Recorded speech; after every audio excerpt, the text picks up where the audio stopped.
Salut! J'adore les friperies. Je sais que c'est pas au goût de tout le monde, mais moi j'adore chiner, fouiller, trouver des pépites, les nettoyer, les réparer parfois, et vraiment, au final, me retrouver avec des pièces uniques. J'adore ça. Mais je sais aussi que c'est pas au goût de tout le monde. Que pour beaucoup, c'est une montagne à gravir, dans quelle boutique on va, un peu la flemme de fouiner, c'est sale, etc. Et puis je sais aussi qu'on est très conditionné au concept de centres commerciaux, c'est-à-dire que pour la plupart des gens, faire une virée shopping, ça signifie aller à un endroit, toutes les boutiques sont rassemblées, tu sors d'une boutique, tu vas dans une autre, t'as faim, il y a une flopée de restos, bref t'as compris. C'est sûr que faire les fripes, ça demande un tout petit peu plus d'effort là-dessus, les friperies sont rarement dans la même rue. Avec le temps, pour initier mes potes aux friperies, j'ai commencé à me noter des sortes de parcours. En gros, c'est des itinéraires à faire à pied, avec des stops de 3, 4, 5 boutiques grand maximum. Friperies, boutiques vintage, magasins associatifs, sélection luxe, il y en a vraiment pour tous les goûts, et ainsi ça permet vraiment de faire découvrir les friperies sans que ce soit ni décourageant ni trop décevant. Et récemment, quelqu'un m'a dit « Pourquoi tu fais pas ça en vidéo ?» Comme ça, tout le monde en profite. Lola, si tu passes par là, et c'est ainsi que j'ai décidé de vous proposer cette nouvelle série de vidéos, les parcours fripes, pour commencer dans des arrondissements de Paris, et pourquoi pas dans d'autres villes. Cette nouvelle série de vidéos, les parcours frites, ça c'est un autre concept. Les parcours frites, c'est un itinéraire avec les meilleures friteries, uniquement en Belgique. Je vous laisse donc avec la vidéo en question et je vous invite à rester jusqu'à la fin parce qu'on va faire un peu un bilan de tout ce que j'ai trouvé et je vais faire des essayages pour vous montrer comment on peut mettre aussi en valeur des vêtements qui proviennent de friperies. Sur YouTube, on adore les essayages. Les try-on. Bon visionnage. Mais elle est libre de droit cette musique. C'est tellement fort. Je suis à Paris, et plus précisément dans le 9e arrondissement, et plus précisément au métro Anvers sur la ligne 2. Notre itinéraire démarre donc ici, je vous emmène à 30 secondes. C'est parti.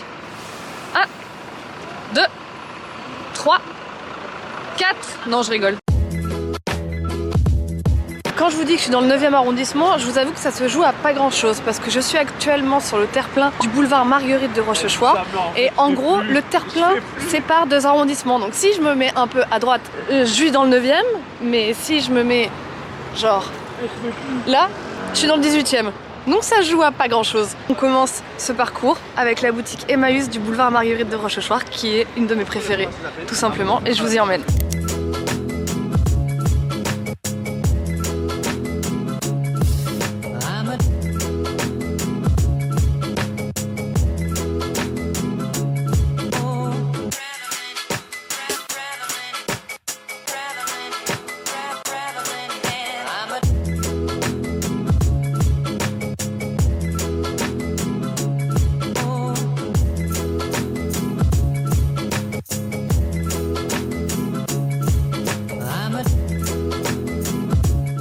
Il y avait énormément de monde, grave erreur de ma part, erreur de débutante j'ai envie de dire, de venir un samedi, mais c'est comme ça. Je continue mon parcours en vous emmenant à 10 mètres, quelques secondes à pied. Alors évidemment pour les plus initiés d'entre vous, je ne vous apprends rien en vous emmenant chez Guérisol, néanmoins je ne peux pas faire un parcours de friperie dans le 9e arrondissement et ne pas passer par le Guérisol d'Anvers, c'est impossible. J'ai essayé de vous montrer des petites choses qu'on peut y trouver, je vais essayer de vous filmer les prix, etc.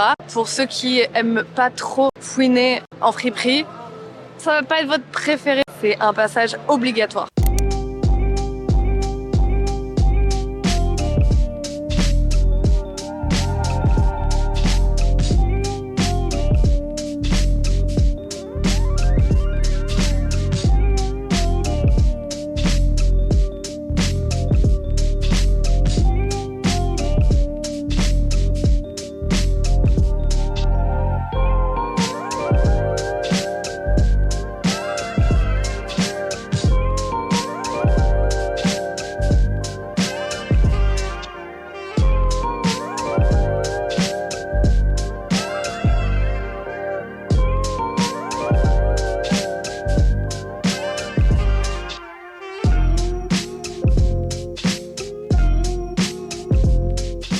Le temps a filé à une allure folle dans ce magasin et j'ai eu une chance dingue. J'avais des articles dans la main qui étaient à 5 € et ils ont fait une offre spéciale sur l'instant où tous les articles à 5 € passaient à 1,50 €. Je me suis régalée. Je vous invite à essayer de deviner en commentaire les pièces que j'ai gardées. Pour ceux qui n'aiment pas du tout fouiner et qui ont besoin que ce soit rangé, propre, lavé et trié, je vais vous emmener dans un endroit qui va vous régaler.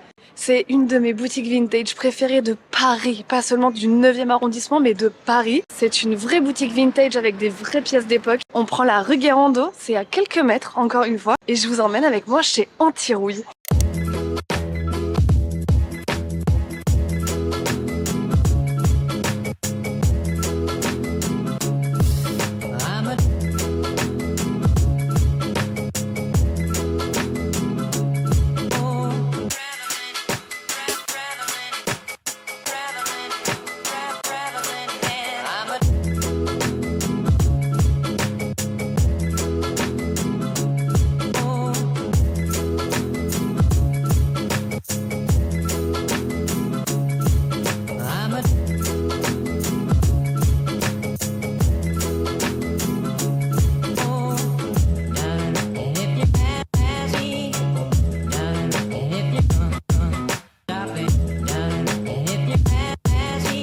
Bon alors aujourd'hui c'est pas de chance parce que c'est fermé, mais quand je vais chez Antirouille en général je traverse et je passe toujours faire un tour chez Tempolino. C'est une boutique de décoration vintage et il y a une petite sélection de vêtements qui est absolument divine à chaque fois. Je vous invite à y passer faire un tour.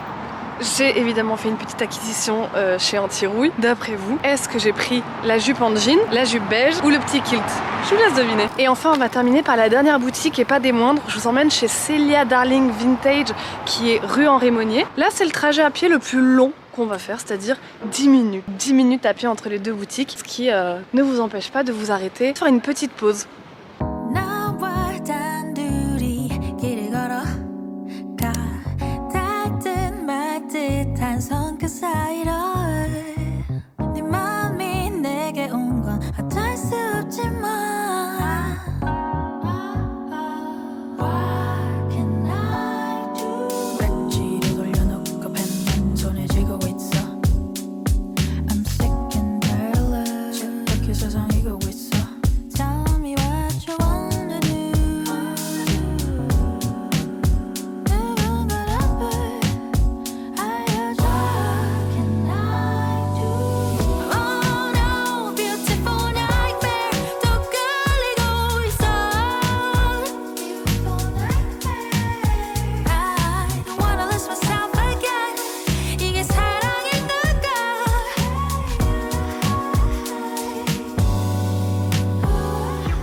On est le lendemain de cette virée shopping. J'ai eu le temps de nettoyer tous les vêtements, les repasser, faire un topo, les regarder en détail. Je vais faire avec vous un topo rapide de tout ce que j'ai trouvé, combien je les ai payés, dans quelle boutique je les ai trouvés, et je vais surtout vous les porter avec mes vêtements à moi pour vous montrer des looks, tout simplement. Chez Antirouille, j'ai fini par prendre cette jupe en lin qui m'a coûté 65 €.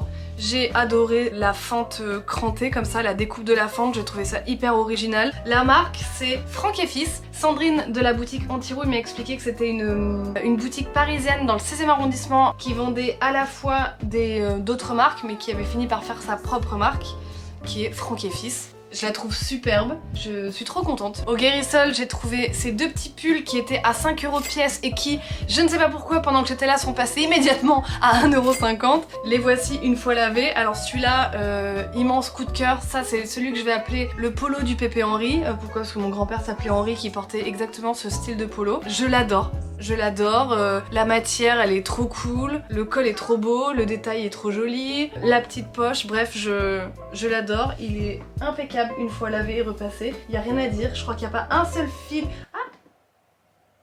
des micro-taches sur les manches que je vais essayer de détacher. Oh.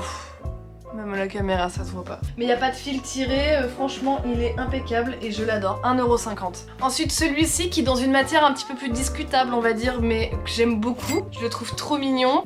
Ça j'adore, quand il y a le nom. Donc ce petit pull appartenait à Madeleine Moreau. Madeleine Moreau si tu passes par là, lâche un com. Je le trouve trop mignon, j'aime ses couleurs, j'aime les petites broderies dessus, j'aime les petits boutons. Donc ce petit pull 1,50 €.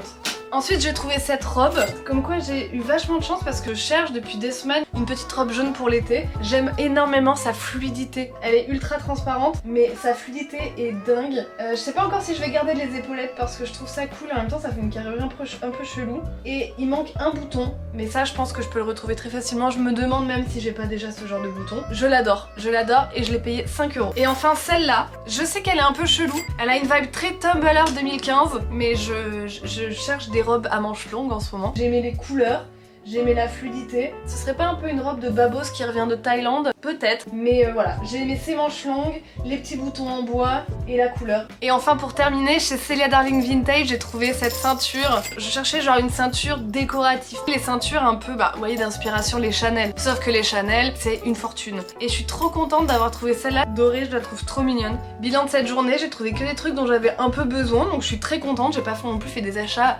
superflus. C'est un peu le problème des friperies aussi des fois, c'est que il y a ce côté je le retrouverai plus et on achète sans vraiment avoir besoin. Donc faites aussi attention à ça quand vous faites vos shopping. J'espère que vous avez aimé cette vidéo, j'espère que ce nouveau concept de vidéo vous plaît. N'hésitez pas à me le dire en commentaire.